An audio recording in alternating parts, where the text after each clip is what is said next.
ওং নমো ভগবতে বাসুদেবায় নমঃ। প্রিয় দর্শক বন্ধুরা, জীবন দর্শনের জানা অজানা চ্যানেলে আপনাদের জানাই সুস্বাগতম।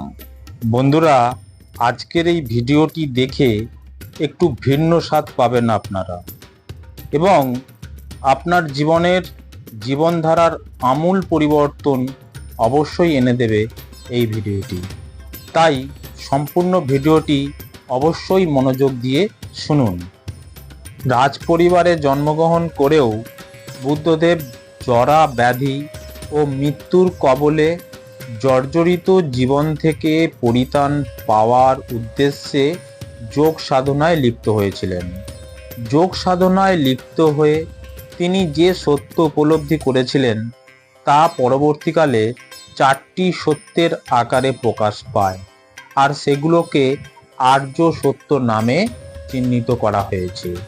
গৌতম বুদ্ধ 4টি আর্য সত্য যে উপলব্ধি করেছিলেন সেগুলোর মধ্যে প্রথমেই আছে দুঃখ, মানে দুঃখ আছে, আর দ্বিতীয় বলেছেন দুঃখের কারণ আছে। 3 নম্বরে বলেছেন দুঃখ নিরোধ সম্ভব, আর 4 নম্বরে যে আর্য সত্যটি হলো দুঃখ নিরোধের উপায় আছে। গৌতম বুদ্ধের মতে এই জগৎ এবং জগতের সমস্ত সত্তাই দুঃখময়। জন্ম, দুঃখ, রোগ, জরা, বার্ধক্য এবং সর্বশেষে মৃত্যু, এ সবই দুঃখ, অর্থাৎ সর্বম দুঃখম। চেতন জীবনের সকল স্তরই দুঃখের সঙ্গে সম্পৃক্ত। দুঃখ সত্যের উল্লেখ করে বুদ্ধদেব বলেছেন, দুঃখ দৈহিক ও মানসিক উভয়ই। এই দুঃখ দেহ ও মন। মানসিক দুঃখ যেমন প্রিয়জনের সঙ্গে বিচ্ছেদ, অনাকাঙ্ক্ষিত জনের সঙ্গে সংযোগ, প্রিয় বস্তু অপ্রাপ্তি।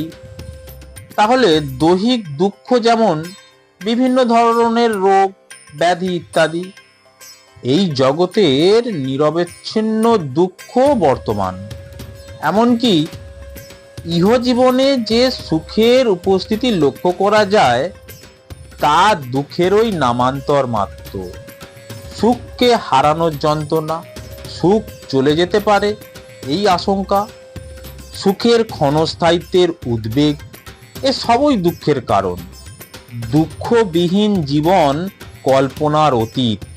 সুতরাং দুঃখ সত্য, অর্থাৎ দুঃখ আছে। এই হলো বৌদ্ধ দর্শনের প্রথম আর্য সত্য। গৌতম বুদ্ধ দুঃখ নিরোধ বা নির্বাণ লাভের উপায়ও বর্ণনা করেছেন।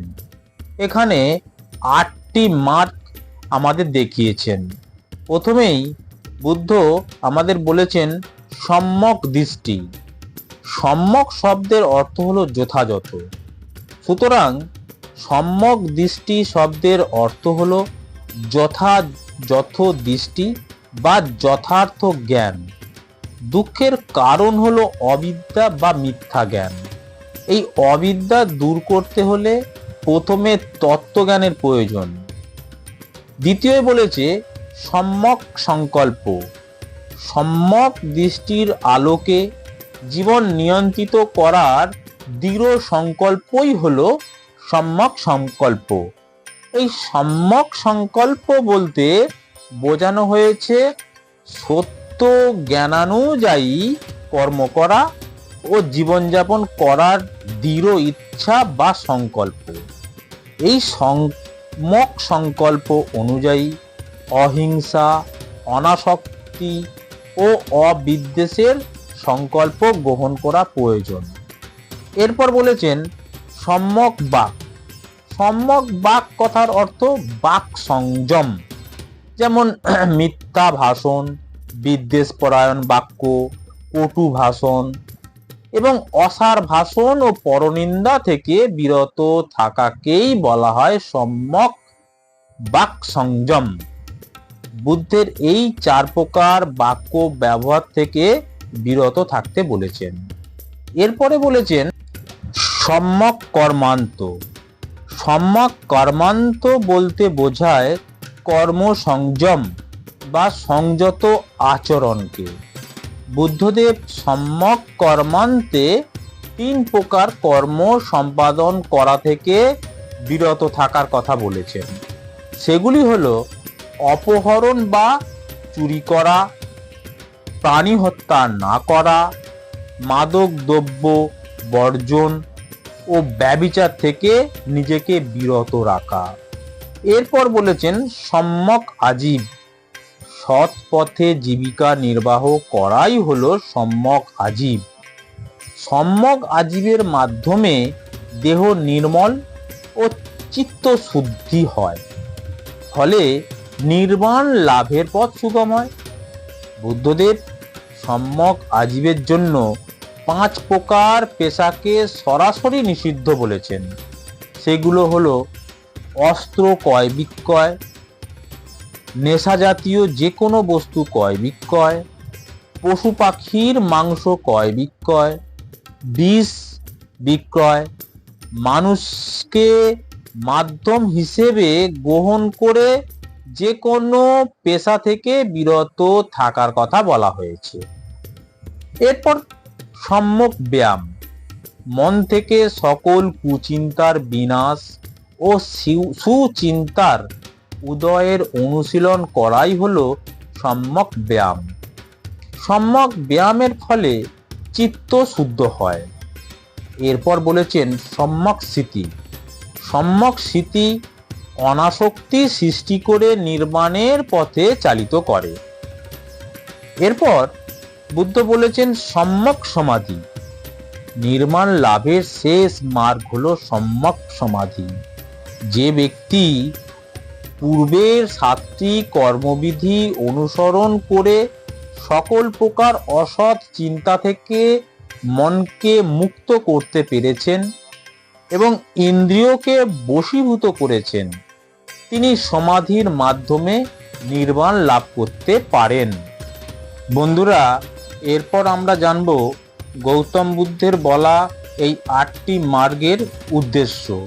প্রথমেই সম্যক দৃষ্টির উদ্দেশ্য। সম্যক দৃষ্টির উদ্দেশ্যগুলি কি না, সঠিক বা যথার্থ জ্ঞান বা উপলব্ধির দ্বারা ব্যক্তির অজ্ঞতা ও ভ্রান্ত ধারণা দূরীভূত করা। সম্যক দৃষ্টির মূল উদ্দেশ্য হলো বস্তুর স্বরূপ উদ্ঘাটনের মাধ্যমে জীবনের প্রকৃত স্বরূপ বুঝতে এবং মুক্তির পথে এগিয়ে নিয়ে যেতে ব্যক্তিকে সহায়তা করে সম্যক দৃষ্টি। বুদ্ধদেবের নির্দেশিত 4টি আর্য সত্যের যথার্থ উপলব্ধির ঘটনা হলো এই একটি। এরপর আসি সম্যক সংকল্পের উদ্দেশ্য। সম্যক সংকল্পের উদ্দেশ্য কি না, সম্যক সংকল্প হলো যথার্থ চিন্তা ও দৃষ্টিভঙ্গির দ্বারা ব্যক্তির আত্মিক পরিশুদ্ধ ঘটায়। সম্যক সংকল্পের অনুশীলন করে ব্যক্তির মধ্যে কুশল অবস্থা সৃষ্টি করা, যা ব্যক্তিকে সর্বদা কুশল কর্মেই নিয়োজিত রাখে। সৎ ও নৈতিক জীবনযাপনে ব্যক্তি সংকল্প গ্রহণ করতে পারে। এরপর সম্যক বাক্যের উদ্দেশ্য। এর উদ্দেশ্য সর্বদা সত্য কথা বলা ও মিথ্যা কথা বলা থেকে ব্যক্তিকে বিরত রাখা। আক্রমণাত্মক ভাষা, কটু ভাষা, বিদ্বেষপূর্বক ভাষা ব্যবহার না করে অন্যের প্রতি সম্মানজনক ও মার্জিত ভাষা ব্যবহার করা সম্যক ব্যবহারের উদ্দেশ্য। মিষ্টভাষী, সদালাপী হওয়া, সহানুভূতিশীল ও মমতাপূর্ণ মনোভাব রেখে কথা বলাই হলো সম্যক বাক্যের উদ্দেশ্য। এখন জানবো সম্যক কর্মান্তের উদ্দেশ্য। সম্যক কর্মান্তের উদ্দেশ্যগুলি হলো সকল জীবের জীবনের প্রতি সম্মান রেখে তাদের কোনো প্রকার ক্ষতি সাধন না করে অহিংসা নীতিকে অনুসরণ করে চলা, সকলের প্রতি ন্যায়পরায়ণ ও ন্যায়সঙ্গত আচরণ করে সৎকর্মে লিপ্ত থাকা, যে কোনো ধরনের পাপ কর্ম থেকে নিজেকে বিরত রেখে শুদ্ধ ও পবিত্র মনে ফলের আশা ত্যাগ করে নিষ্কাম কর্ম করে যাওয়া। সম্যক আজীবের উদ্দেশ্যগুলি হল যে কোনো অশুভ পেশা, যেমন অস্ত্র উৎপাদন ও ক্রয় বিক্রয়, মাদক দ্রব্য ক্রয় বিক্রয়, ক্ষতিকর বস্তু ক্রয় বিক্রয় ইত্যাদি থেকে ব্যক্তিকে বিরত রাখা।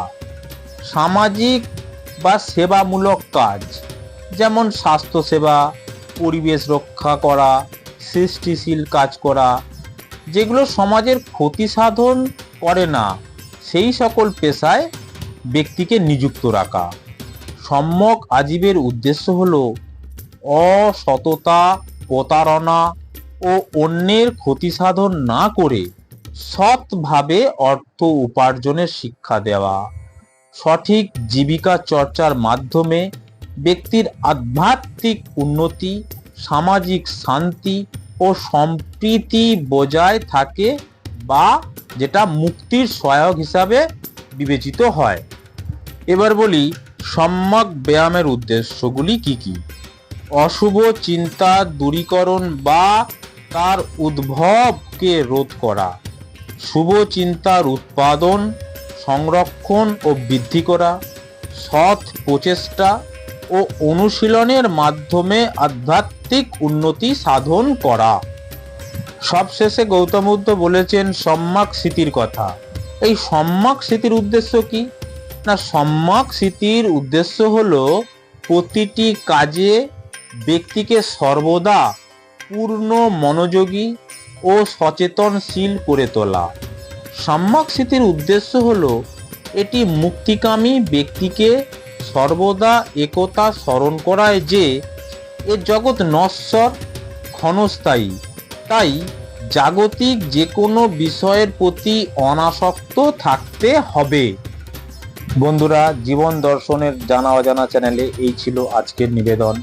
ভিডিওটি যদি ভালো লেগে থাকে তাহলে শেয়ার করুন, সাবস্ক্রাইব করুন আর লাইক দিন। নমস্তে।